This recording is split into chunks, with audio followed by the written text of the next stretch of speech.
But I don't want to. You can't make me. Why should I? I'm not doing that. No way, no how am I going to do what you say. Have you ever said those words? Maybe it was to a parent, a teacher, or another authority figure. We have all been told to do things we don't want to do. We may not agree with it. We might be afraid we can't do it, or we may just not want to do it. But when we are told to obey, it's often for our own good or the good of a group of people. When we choose to disobey, there are often consequences for that decision. But what happens when God calls us to do something and we choose to disobey? Jonah was scared to do something God called him to do, so his solution was not to do it at all. Jonah knew God wouldn't be pleased, so he decided to hide from God. But that didn't turn out as well as Jonah had hoped. Jonah was a prophet. This means he was one of God's messengers. If God wanted to tell someone something, he used prophets like Jonah to deliver his message.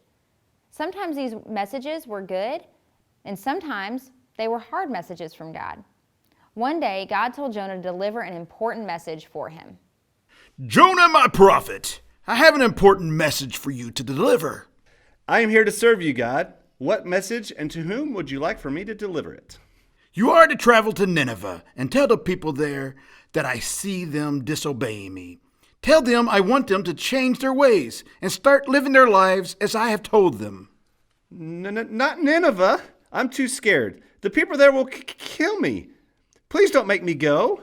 Jonah, you will go to Nineveh and deliver my message. Now you see, the town of Nineveh was not a friendly place. The people living in Nineveh had decided to live life their own way. This had led to chaos and destruction.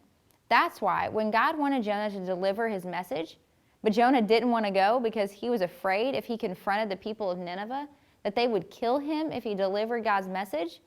So Jonah came up with his own plan. What do I do?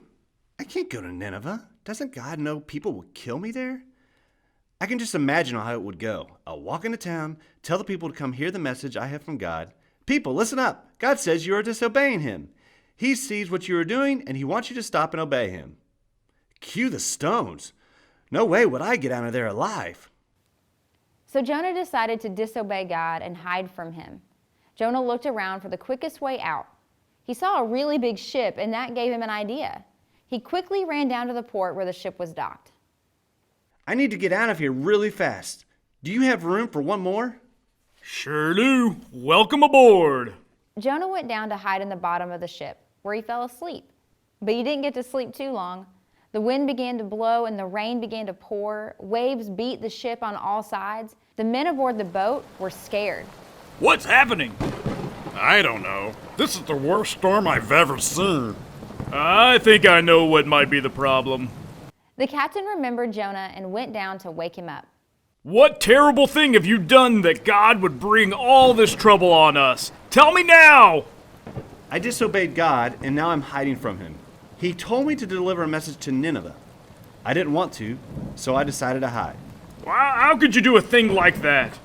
You can't hide from God. You've disobeyed him. Do you really think God doesn't know that?